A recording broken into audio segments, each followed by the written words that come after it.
Hello friends, ఈ వీడియోలో మనం సింగపూర్లో మోస్ట్ డిమాండింగ్ జాబ్స్ గురించి మాట్లాడుకుందాం. అంటే సింగపూర్లో ఎక్కువ ఏ జాబ్స్ ఉంటాయి అంటే సాఫ్ట్వేర్ జాబ్స్ ఉంటాయి. ఎందుకంటే సింగపూర్ అనేది ఒక ఐలాండ్ కాబట్టి ఇక్కడ ప్లేస్ అనేది చాలా తక్కువ ఉండిద్ది అనమాట. ఇంకొకటి ఏంటంటే ప్లేస్ తక్కువగా ఉండటం వల్ల ఇక్కడ అన్ని సాఫ్ట్వేర్ కంపెనీలే కట్టారు. అంటే ఇప్పుడు మన ఇండియాలో చూసుకున్నాం అనుకో, మనకి ప్లేస్ ఎక్కువ ఉండిద్ది కాబట్టి మనకి ఇక్కడ కెమికల్ మెడికల్ రిలేటెడ్ ఫ్యాక్టరీస్ ఉంటాయి.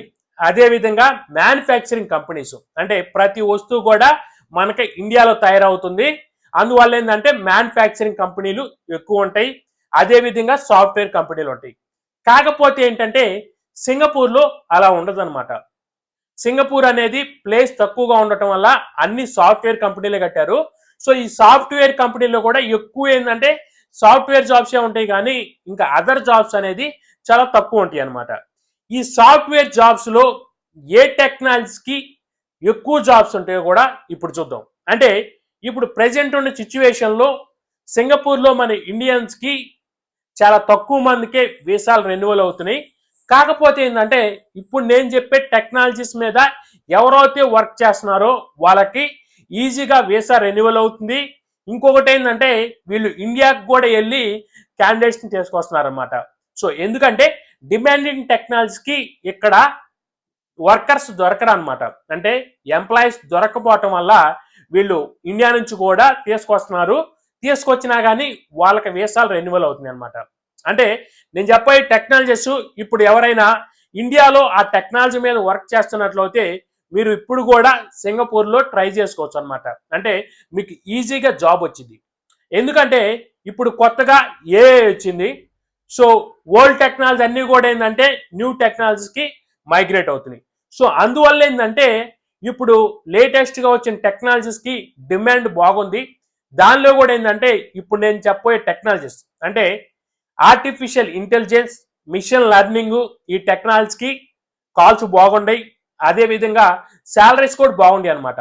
ఎందుకంటే ఓల్డ్ టెక్నాలజీస్ నుంచి ఇప్పుడు ఏఐ కన్వర్ట్ చేయడానికి artificial intelligence, machine learning technology మీద వర్క్ చేసేవాళ్ళు ఏంటంటే ఎక్కువ మంది అవసరం అవుతున్నారు అనమాట. సో అందువల్ల ఏంటంటే వీళ్ళకి జాబ్స్ ఎక్కువ ఉన్నాయి. అదేవిధంగా శాలరీస్ కూడా ఎక్కువ ఉన్నాయి. అంటే నార్మల్గా ఏంటంటే ఒక క్యాండిడేట్కి ఒక 5 లక్షలు ఇస్తుంటే నెలకి ఇదివరకు, ఇప్పుడు ఎవరైతే ఈ artificial intelligence and machine learning ఎవరికైతే తెలుసో, ఎవరైతే ఆ టెక్నాలజీ మీద వర్క్ చేస్తున్నారో వాళ్ళకి ఎలా ఉందంటే వాళ్ళకి వీళ్ళకంటే కూడా ఎక్కువ శాలరీ. అంటే 5 లక్షలు ఇచ్చే వాళ్ళకి 7-8 లక్షలు ఇచ్చి కూడా ఆ టెక్నాలజీ మీద వర్క్ చేసే వాళ్ళని తీసుకొచ్చుకున్నారన్నమాట. నెక్స్ట్ ఏంటంటే సైబర్ సెక్యూరిటీ. సైబర్ సెక్యూరిటీ అనేది ఎప్పుడైనా కూడా డిమాండింగ్ టెక్నాలజీ. ఎందుకంటే సెక్యూరిటీ పరంగా అప్లికేషన్స్ అనేది బాగుండాలని చెప్పేసి ప్రతి కంపెనీ కూడా ఏంటంటే సైబర్ సెక్యూరిటీ మీద వర్క్ చేసే వాళ్ళు కూడా ఎక్కువ మందిని తీసుకుంటున్నారు. సో ఆ టెక్నాలజీ కూడా శాలరీస్ అనేది చాలా బాగుంటాయి. తర్వాత ఏంటంటే డెవాప్స్ ఎవరికైతే వచ్చో వాళ్ళు కూడా ఎక్కువ జాబ్స్ వస్తున్నాయి అనమాట సింగపూర్లో. సో ఎందుకంటే ప్రీవియస్గా యూజ్ చేసే ఓల్డ్ టెక్నాలజీ తీసేసి ఇప్పుడు అందరూ కూడా ఏంటంటే అప్లికేషన్స్ని డెవాప్స్లో డిప్లాయ్ చేస్తున్నారు. సో అందువల్ల ఏంటంటే డెవాప్స్ టెక్నాలజీ కూడా కాల్స్ బాగుంటాయి. ఇంకా వాళ్ళకి శాలరీస్ కూడా బాగుంటాయి. ఎవరికి ఎక్కువ ఉన్నాయి అంటే డేటా సైన్స్ ఎవరికైతే తెలుసో, లేదా ఎవరైతే డేటా సైన్స్ అండ్ ఎనాలిటిక్స్ మీద వర్క్ చేస్తున్నారో వాళ్ళకు కూడా ఏంటంటే జాబ్స్ బాగానే ఉన్నాయి. ఇంకా ఏంటంటే శాలరీస్ కూడా ఎక్కువ ఉన్నాయి అనమాట. తర్వాత ఏంటంటే యూఐ యూఎక్స్ డెవలపర్స్ కూడా శాలరీస్ ఎక్కువ ఉన్నాయి, ఇంకా జాబ్స్ కూడా ఎక్కువ ఉన్నాయి అనమాట. అంటే యూఐ యూఎక్స్ అంటే ఏంటంటే ఆండ్రాయిడ్ కానీ ఐఓఎస్ కానీ ఇంకా రియాక్ట్ జేఎస్, యాంగ్లర్ జేఎస్, ఇంకా జావా స్క్రిప్ట్, ఈ టెక్నాలజీస్ కూడా ప్రజెంట్ సింగపూర్లో కాల్స్ బాగుంటాయి, ఇంకా జాబ్స్ ఉన్నాయి, శాలరీస్ కూడా ఎక్కువ ఇస్తున్నారు అనమాట. నెక్స్ట్ ఏంటంటే ఇకపోతే ఫుల్ స్టాక్ డెవలపర్స్. అంటే జావా టెక్నాలజీస్, జావాకి ఎడిషన్గా ఎవరికైతే రియాక్ట్ యాంగ్లర్ వచ్చో, అదేవిధంగా వీళ్ళకి ఇంకా డిప్లాయ్మెంట్ సైడ్ డెవాప్స్ తెలుసో ఈ టెక్నాలజీ కూడా కాల్స్ బాగున్నాయి అనమాట. అంటే ప్రీవియస్గా చూసుకున్నట్లయితే ఎక్కువ ఎవరికైతే జావా తెలుసో వాళ్ళకి ఎక్కువ జాబ్స్ ఉండేవి. అంటే లాస్ట్ ఇయర్ వరకు కూడా, అంటే ఏఐ రాకముందు జావా డెవలపర్స్కి బాగా డిమాండ్ ఉండేది.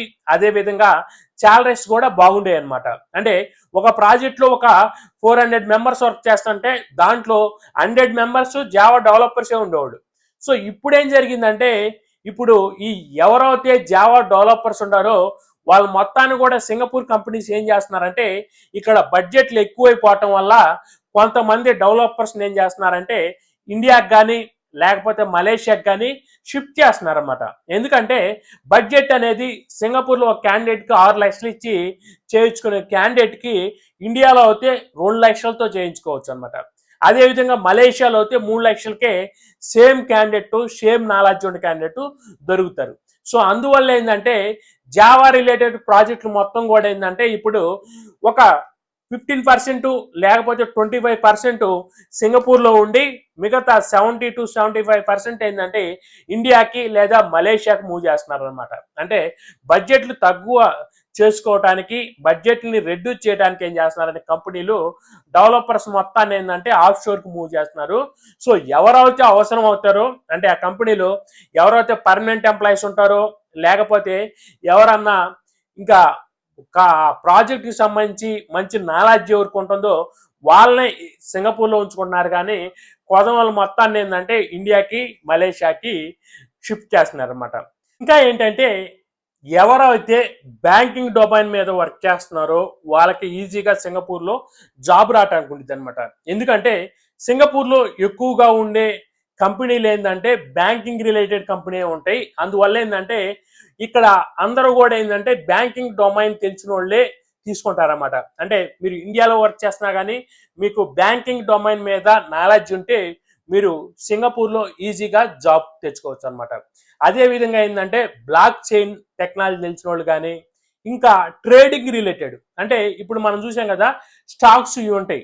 ఈ స్టాక్స్ మీద ఈ స్టాక్స్కి కొన్ని యాప్స్ ఉంటాయి అనమాట.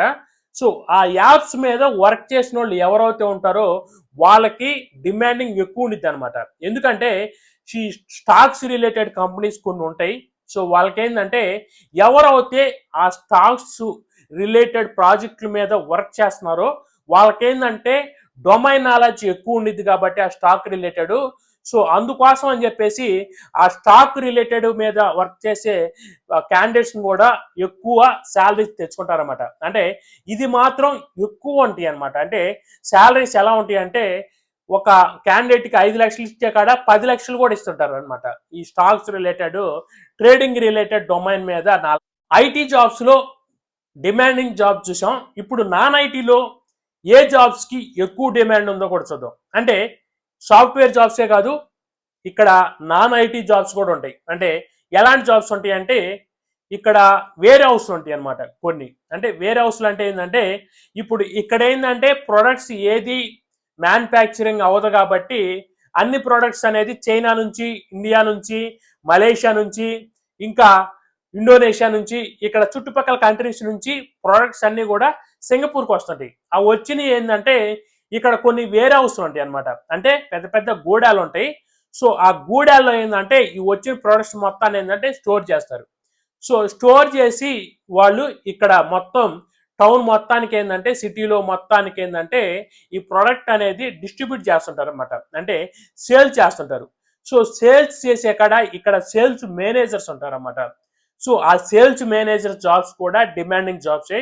ఇంకా శాలరీస్ కూడా ఎక్కువ ఉంటాయి. ఇంకా ఎవరైనా వేరే హౌస్లో ఎక్కువ ఎక్స్పీరియన్స్ ఉండే వాళ్ళకి, అంటే ఒక 10 సంవత్సరాలు లేకపోతే 15 సంవత్సరాలు, అంటే వాళ్ళ దగ్గర కొంతమంది కూలీలు ఉంటారు. సో ఒక 20 మంది 30 మందిని, సో వాళ్ళు మేనేజ్ చేయడానికి ఏంటంటే ఇక్కడ మేనేజర్స్ కావాలన్నమాట. సో అలాంటి వాళ్ళకి కూడా ఏంటంటే కొంచెం డిమాండ్ ఉంటుంది. అదేవిధంగా శాలరీస్ కూడా ఎక్కువ ఉంటాయి. ఇంకా సేల్స్ మార్కెటింగ్లో బయటికి వెళ్ళి సేల్స్ అనేది ఏంటంటే అమ్మటానికి, మార్కెటింగ్ చేయడానికి మార్కెటింగ్ మేనేజర్స్ కావాలి. సో వాళ్ళకు కూడా ఏంటంటే జాబ్స్ అనే డిమాండింగ్ జాబ్స్ ఉంటాయి. ఇంకా ఏంటంటే ఇప్పుడు చిన్న చిన్న జాబ్స్లో ఇంకా ఎక్కువ ఏముంటాయి అంటే ఎలక్ట్రికల్ రిలేటెడ్ ఉంటాయి అనమాట. అంటే ఇక్కడికి ప్రొడక్ట్స్ అన్నీ వస్తాయి కదా, వచ్చినప్పుడు అమ్మినప్పుడు ఏంటంటే దానికి రిపేర్ రావటం, ఇంకా ఏంటంటే ఇక్కడ ప్రతిదీ కూడా ఏంటంటే రిపేర్ వచ్చినప్పుడు వెంటనే చేయించాలన్నమాట. అంటే ఇప్పుడు మనం హౌస్లో రెంట్ కొంటున్నా కానీ వాటిని వెంటనే రిపేర్ చేయించాలన్నమాట. సో అందుకోసం అని చెప్పేసి ఎలక్ట్రికల్ రిలేటెడ్ జాబ్స్ కూడా